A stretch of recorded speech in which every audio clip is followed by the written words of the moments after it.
Domestic માર્કેટની અંદર નાની મોટી અસર છે, પણ SEZ જે સ્પેશિયલ નોટિફાઈડ ઝોન છે, જેની અંદર 100% એક્સપોર્ટ ઓરિએન્ટેડ જ યુનિટ હોય છે, જેમને ખાલી એક્સપોર્ટ કામ કરી શકતા, ડોમેસ્ટિકમાં કામ નથી કરી શકતા,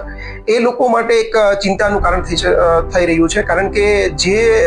એમના બધા ઓર્ડર કમ્પ્લીટ થઈ ગયા, પરંતુ એ લોકો અત્યારે જે 50% જેવા કામ ઓછા થઈ ગયા છે, એ લોકો કારીગરો ટકાવવા માટે અમે સરકારને એવી બી રજૂઆત કરી છે કે જો એ લોકોની કર્મચારીની નોકરી ના જાય અને ત્યાંના યુનિટો ત્યાં કામ કન્ટિન્યુ બંધ ના થાય, એના માટે સરકાર પાસે એવી આગ્રહ કર્યો છે કે એમના માટે ડોમેસ્ટિક માર્કેટ ઓપન કરવામાં આવે અને એને કામ કરવા માટેની છૂટ આપવામાં આવે, અને બીજા જે કન્ટ્રીઓ છે જે એક્સપોર્ટ ઓરિએન્ટેડ હોવાથી બીજા કન્ટ્રીમાં કેવી રીતે એડિશનલ ફંડ આપવામાં આવે, જેનાથી પ્રમોશન કરીને નવા કસ્ટમરો ફાઇન્ડ આઉટ કરવામાં આવે. આ માટે અમે એક રજૂઆત કરી છે કે ભાઈ આમની ઉપર ટેરિફ ન લગાવો, કારણ કે ત્યાંના લોકો પાસે ઇન્ડિયા એક બહુ મોટું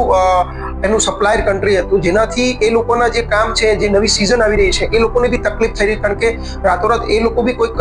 એમના ઓર્ડર બીજી જગ્યાએ બીજી કોઈ કન્ટ્રીમાં આવડી મોટું વર્કફોર્સ અથવા સ્કિલ વર્કર પાસે કઈ જગ્યાએ થઈ શકે એમ પોસિબલ જ નથી, જેનાથી ત્યાંના વેપારી બી ચિંતિત છે, અને એ લોકો બી